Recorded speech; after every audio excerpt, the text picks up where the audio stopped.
Welcome, everybody, once again to a Suidlanders chat with me, Marius Greyling, and Simon Roche, where we do this every Tuesday and Thursday. And if the bombs fly in certain countries, then we somewhat do it any day of the week as much as possible. Hi, Simon. Welcome once again. Hello, Marius. How are you? No, I'm absolutely fantastic. Bit cold, if the people can see my thick jacket that I've got on here in Uppington. We've got extreme weathers in Uppington for the people that don't know. It's either blimming cold or very hot, and it's at the blimming cold stage now. Well, it's not much warmer here. No, mind you, it's not that bad in Moscow, but it's rainy and overcast and quite cool in spite of it being summertime. Yeah. Simon, we've done like a four-part series of the Israel, Iran slash America type thing. Is there anything specific you can add to that now? All I can see basically on social media now is like a bunch of handbags that's getting thrown around. But I did say it's like this, and you did say it's like that, and that kind of commentary from some people, especially from the Trump camp. Yeah, there are a lot of handbags being thrown around, flung around. Marius, man, there's so much to talk about. We've devoted so much time to this subject that it becomes a little bit tedious, but Yeah. the number of hours being devoted to the subject by other channels is is even greater. People are horrified by the events of the past few weeks. What is becoming quite interesting is the surge in anti-Israel sentiment in the USA. I think that's the most interesting phenomenon. All of a sudden, many people are saying not another forever war that does not benefit the USA Mm. and costs the lives of many US youngsters just for Israel. We're hearing that left, right, and center, from ordinary sorts of circles. Yeah. I want to say almost mainstream circles. The Mm. other big thing that's being discussed is how Donald Trump has turned the nuclear non-proliferation world order, as it were, on its head. The world will never be the same again, not in terms of nuclear governance, global nuclear governance, because we already have a scenario in which Israel just does its own thing, refuses to be inspected by the International Atomic Energy Agency, and now the USA bombing nuclear facilities. What if those bombings had been successful is one of the questions that many people are asking. Mm. Was the USA attempting to create another Chernobyl? If so, it's a mad country. It's not nice to make generalizations like that, but Yeah. just as we all generalize from time to time, the world is generalizing about the USA as a nation, as a people, as a country, as a state, as a republic. What were these people thinking? Mm. Dropping 30,000 pound massive ordnance penetrator bombs, MOP bombs, MOP, onto nuclear facilities. And why is it that Israel is allowed to get away with murder in terms of manufacturing nuclear weapons, but Iran is being punished for nuclear weapons that even the governing agency, the IAEA, says they were not manufacturing and they were not aspiring to manufacture. In other words, they were not taking the necessary processes to develop a manufacturing capacity. So it's left much of the world feeling as if America simply can't be taken seriously on this matter, that the hypocrisy is boundless. And that, of course, comes on top of the Israel-America Arab, decades-long thing. Many people in what is now being called the global South, so non-Western and Central Europe and non-North America, non-Japan as well. Korea probably falls into that category of these sort of elite countries of the world. But the rest are saying, why is it that there's one rule for you and another rule for me? Why are we not subject to the same international laws? Because the USA broke, hands full of laws in attacking Iran, not least its own laws. For instance, that was tantamount to a declaration of war.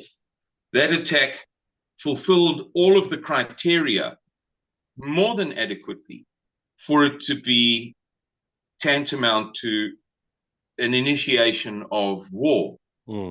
And wars can only be initiated under United States law by the Congress, not the president.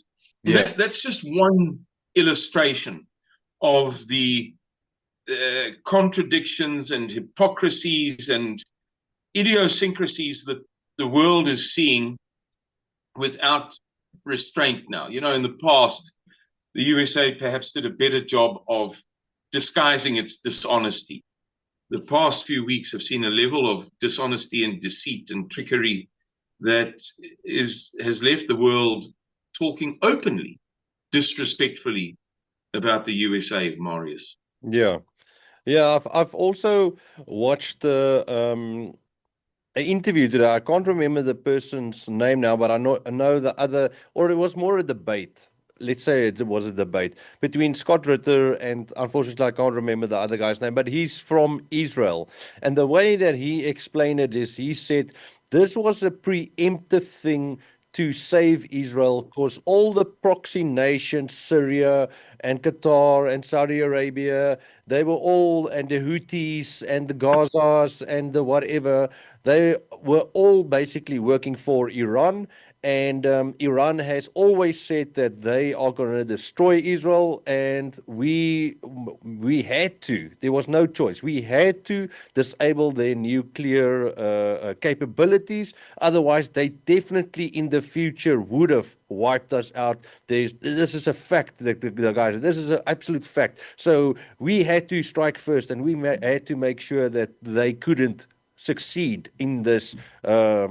And I was thinking to myself, wow, I didn't know that all these countries, the Gazas, the Houthis, everybody belongs to Iran. They are quite powerful. But it was a nice debate with Scott Ritter and this guy. Yeah. Look, Iran has used those countries or those entities as proxies for many years, and in many cases, it established them.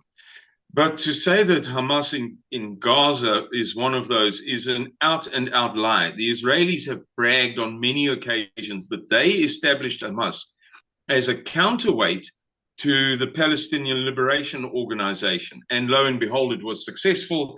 And with the passage of time, the Palestinian Liberation Organization, the PLO, of Yasser Arafat kind of petered out, and Hamas took its place. But if anybody's to blame for that, it's solidly the Israelis. That was an Israeli intelligence operation. One former Israeli president, one former Israeli prime minister, one former Israeli head of Mossad, and a former Israeli army head, chairman of the Joint Chiefs of Staff. That's, of course, an American concept, but the Israeli equivalent have on various occasions over years explicitly described how it was entirely an Israeli intelligence project, and how it remains to this day an Israeli Mossad saturated project. In other words, that every second guy in a position of power in Hamas is an Israeli spy. And you can't have it both ways.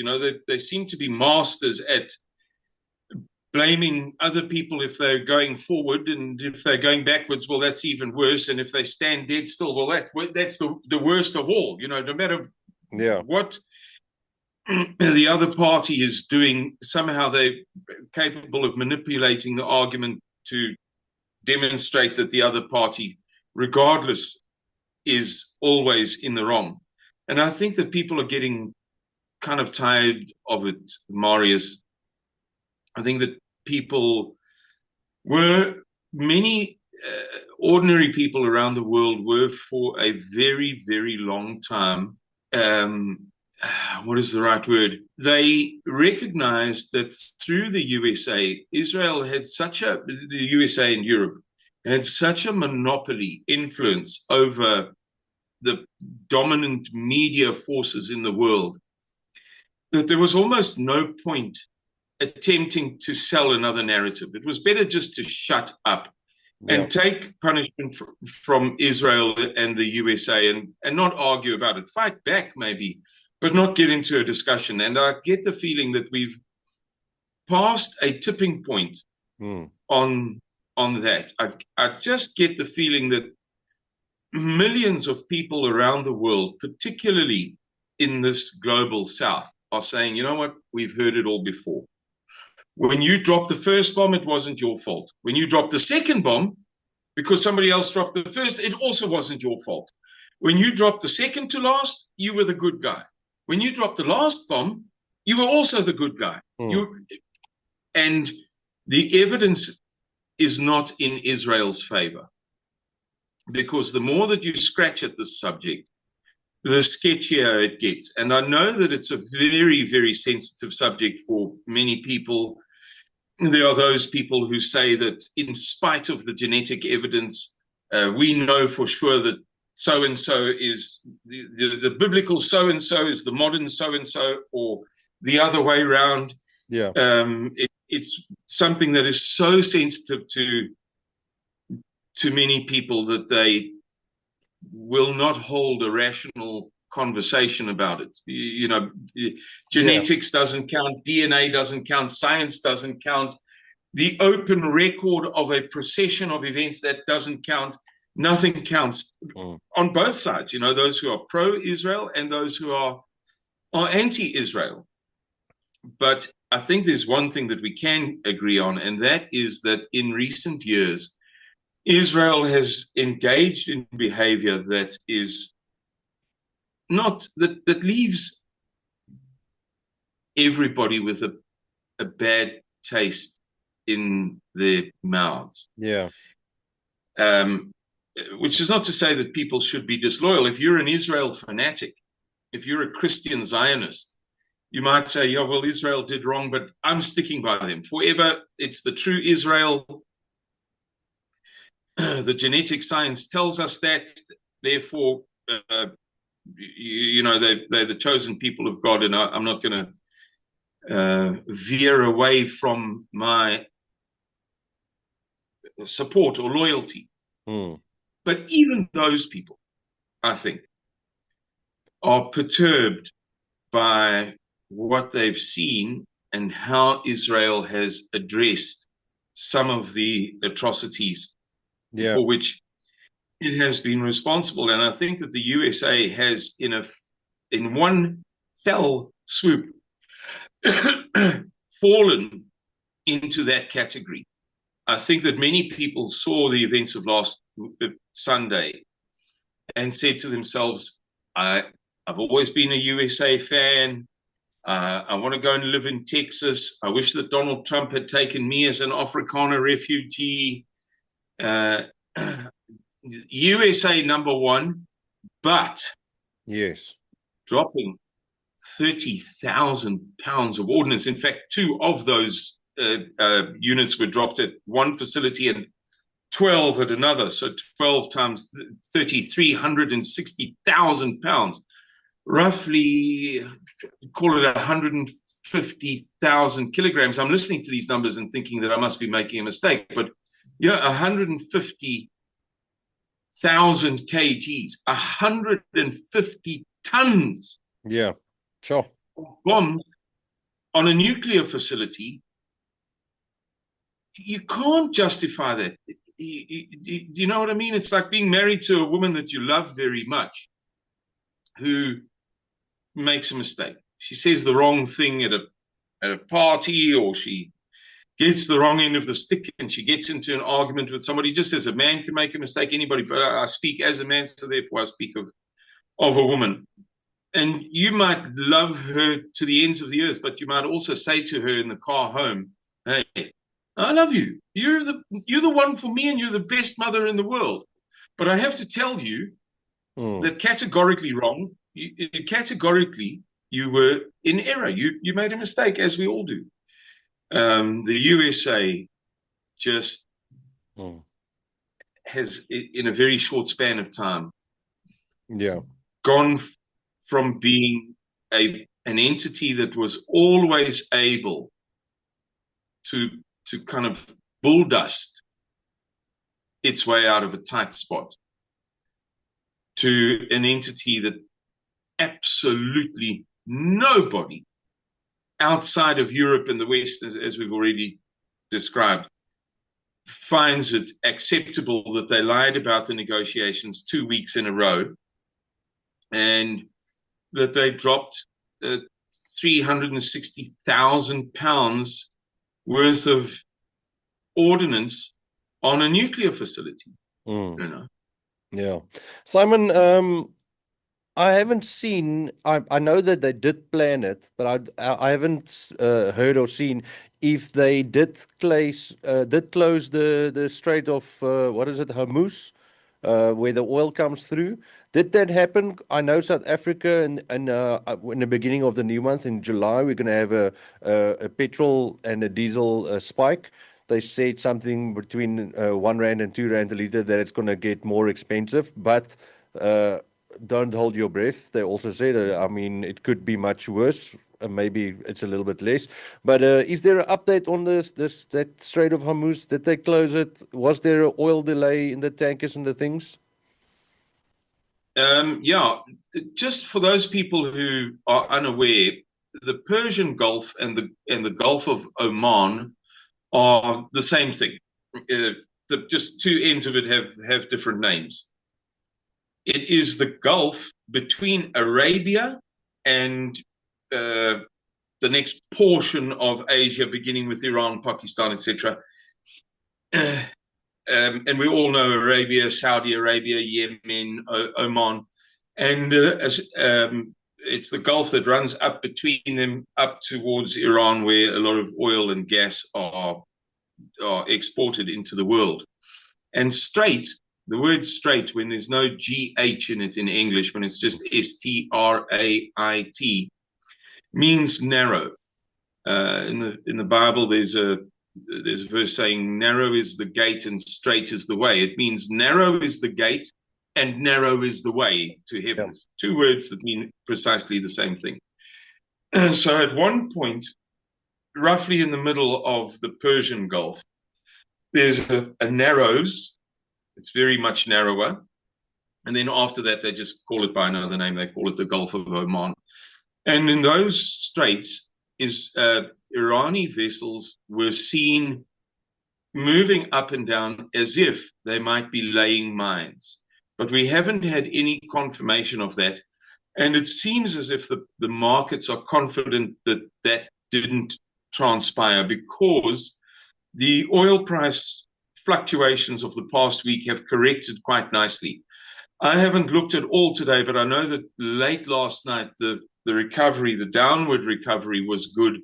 And, you know, there are obviously different grades of oil. You've got Brent crude oil, that's North Sea oil, Scottish oil. West Texas Intermediate, WTI, that's from a region that is defined by two towns. And the one is called Midland, and the other is called Odessa, so they call it Midland Odessa, huge oil fields in West Texas, and they call that oil West Texas Intermediate, meaning it's an intermediate quality. You get light sweet crude, what they call light sweet. And the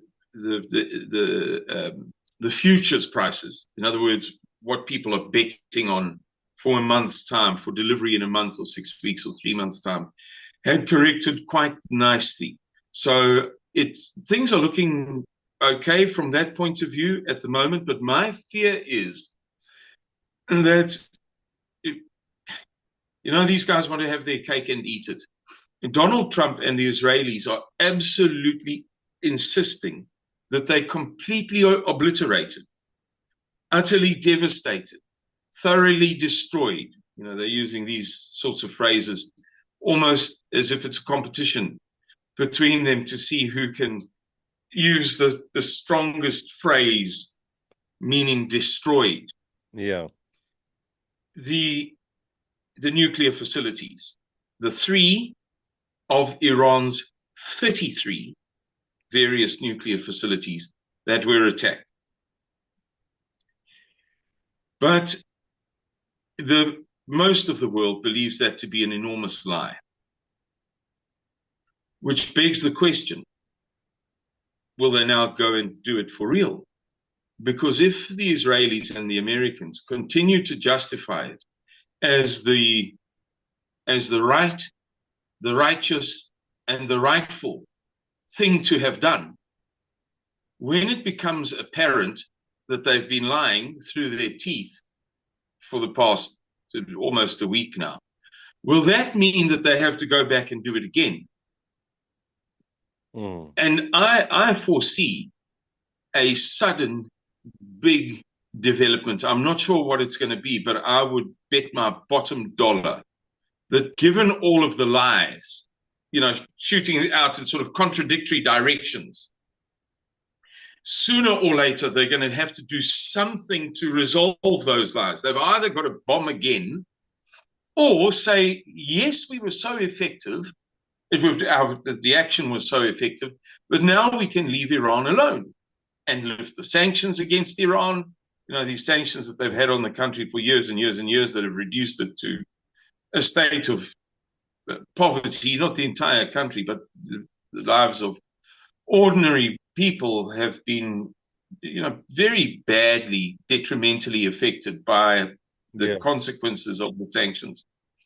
You've got to do one or the other. You've either got to go and not nuke them, but smash them all over again, starting the whole drama all over again. And then, who knows, as you say, perhaps next time Iran says, that's it, we've had enough.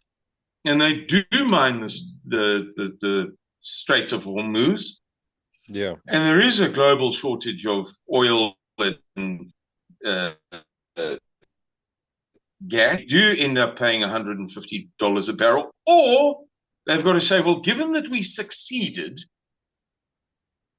we'll leave them alone now.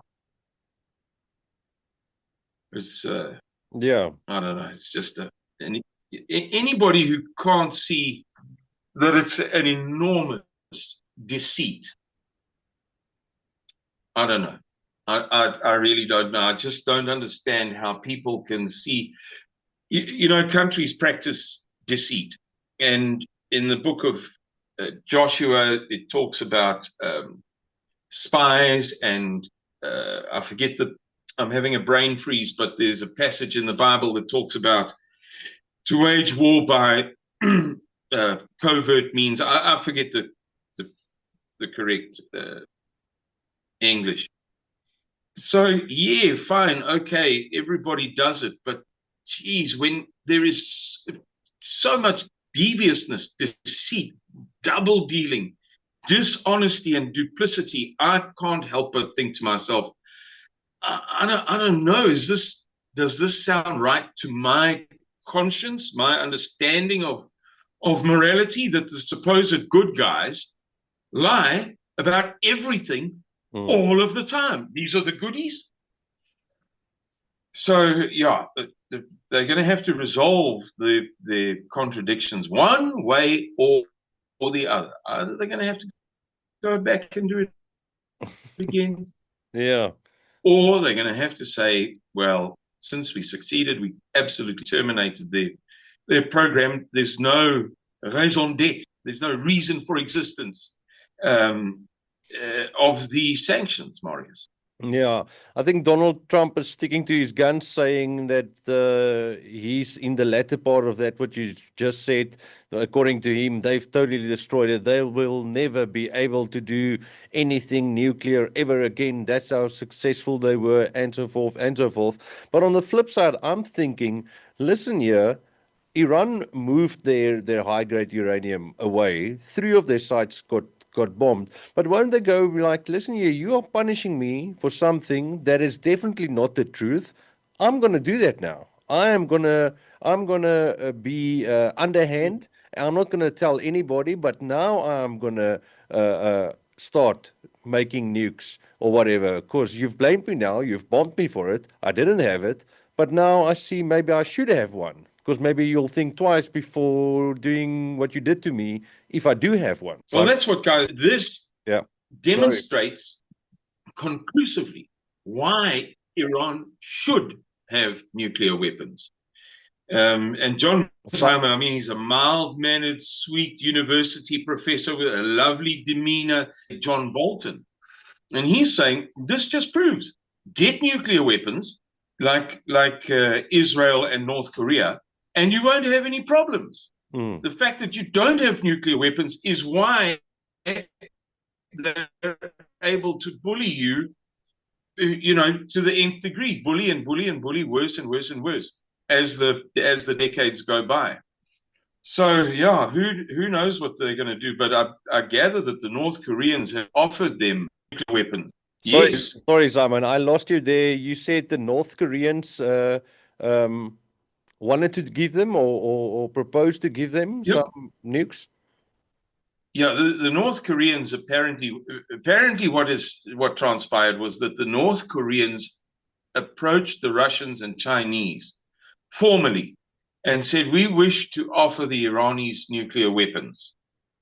And the Russians and Chinese, may we have your permission? Seeing as you are our bigger brothers, may we have your permission or permissions?